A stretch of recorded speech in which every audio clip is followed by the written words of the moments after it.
สบายดีทุกคนมื้อนี้เข้าครัวเด้อครัวหลังบ้านเนาะครัวเตาถ่านเหมือนเดิม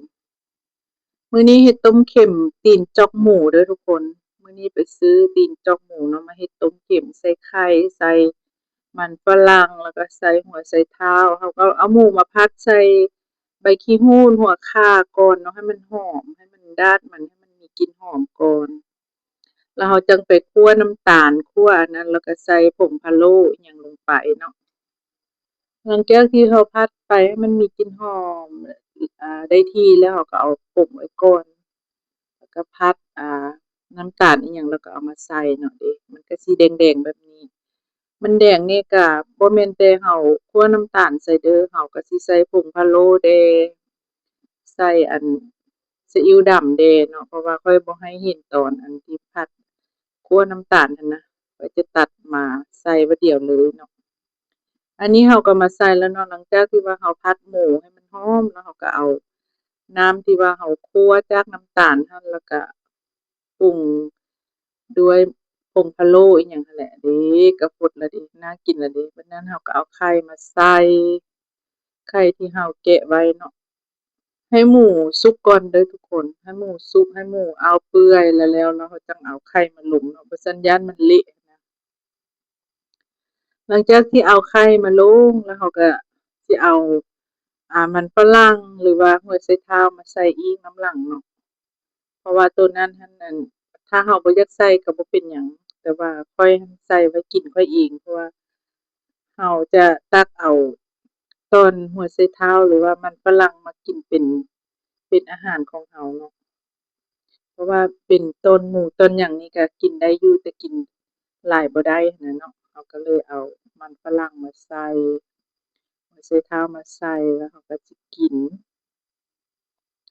หลังจากที่ต้มสักพักไปเราก็เอามันฝรั่งใส่สีขาวๆก็สิแม่นหัวผักกาดขาวหรือว่าหัวไชเท้าใส่ลงไปเราก็สิคนๆบ่คนหลายดอกคนหลายก็ย้านคือไข่แล้วไข่มันสิมุนสิเละหั้นนะ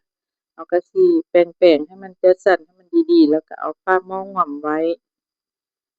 มันทักสุกเองมันฝรั่งกับหัวไชเท้าเนาะมันสุกง่ายอยู่แล้วเดี๋ยวมันก็เปื่อย หลังจากที่หัวไชเท้าอันนี้สุกกับหมูกับไข่อิหยังมันก็ได้ที่พร้อมกันเนาะมันก็สุกพร้อมกันหั้นนะทุกคนสุกพร้อมกันแล้วก็เป็นพอดีแซ่บหั้นนะแซ่บอีหลีรสชาติก็ปรุงพอดีกลมกล่อมกินกับข้าวเจ้า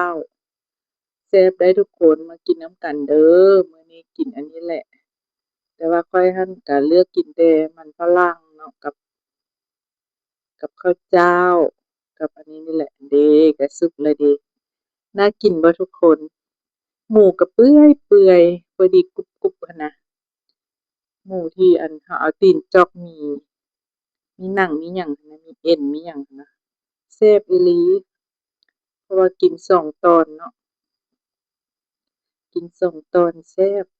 พอดีแซ่บกินกับข้าวเจ้ากินกับข้าวกล้องก็แซ่บ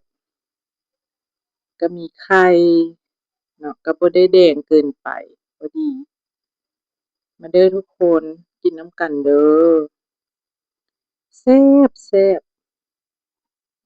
แซ่บอีหลีโดนๆเฮ็ดกินเทื่อหนึ่งของของมักลูกเนาะลูกก็มักกินเฮ็ดให้ลูกกินแซ่บทั้งกลิ่นหอมพะโล้อีกแล้วก็หอมใบขี้หูดหอมหัวข่าข้อยจะบ่ได้ใส่ขิงเด้อใส่แต่ข่านี่น่ากินบ่ทุกคนน่ากินเนาะแซ่บๆนำกันทุกคน